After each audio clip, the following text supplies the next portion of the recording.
As power, price and technology has absolutely risen in sports bikes, it seems like sales have declined. Do you really need 1000cc? Do you need 210 horsepower? Do you need 4 billion rider modes and a load of tech? Well, it's difficult to fathom, isn't it? Especially on the roads. If you're not riding it on the track, would something like this, Aprilia's RS 660 at just over 10 grand be enough? Well, I've had it for a month and I think the answer's a resounding yes.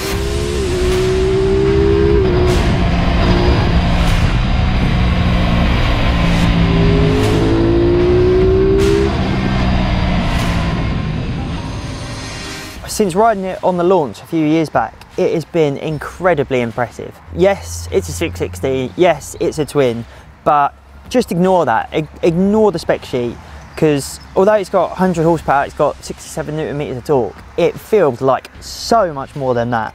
The engine here is, well, to be honest, it's the absolute gem of this bike. It's got the front bank of the gorgeous Aprilia V4 engine, and it shares a whole host of componentry with it as well. And to be honest, it's an incredible bit of kit. It offers loads of torque and loads of punch to low down, but it still manages to keep things exciting all the way out the rev range with a soundtrack that I've never heard from a twin before, even with a standard pipe.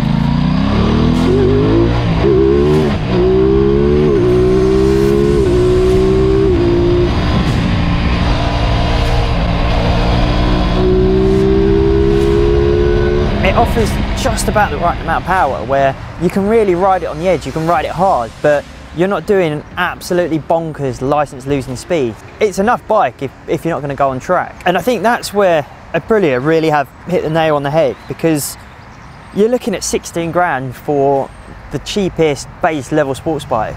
If you're looking for something a bit more exotic, if you're looking for like your RS V4s, if you're looking for your Panigale V4s, you're going north of 20 grand. That is a lot of money whichever way you look at it.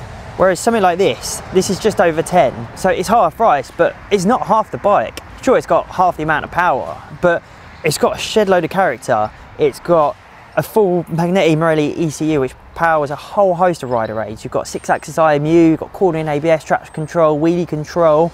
It's even got cruise control, which is incredible for a sports bike, let alone a 10,300 pound sports bike. The best thing is it handles like one as well. It's got intent. The brakes, those Brembos are incredible, as with most Aprilias. It's got a really, really nice setup. Although it's unbranded suspension, it's not got the precision of a gold-plated Olin setup, but it offers more than enough feel, more than enough feedback. You can really ride it hard. To be honest, it's a little bit more comfortable, a little bit more relaxed than, well, definitely than an RSV. They're pretty compact and pretty aggressive. But for the road, it's just an incredible bit of kit. You know, I've always been a big believer that there's no replacement for displacement. Like, bigger is better, and louder, power, I'm all about it. But if you just take a step back and appreciate the smaller things in life, you won't be disappointed. When the original Fireblades came out, they didn't make much more power than this. Same for the original 600s, but with that power, you now get so much more. You get incredible handling, you get a really nice finish, and the best thing of all is it's an Aprilia and it looks like one. It's got that really, really nice, aggressive precision to it. It just looks stunning. It's nearly half the price of an RS4 and a factory's even more. But is it half the bike? Absolutely not. Bikes like this really do prove that sometimes bigger isn't better. As a road bike, I genuinely don't think you can beat something like this.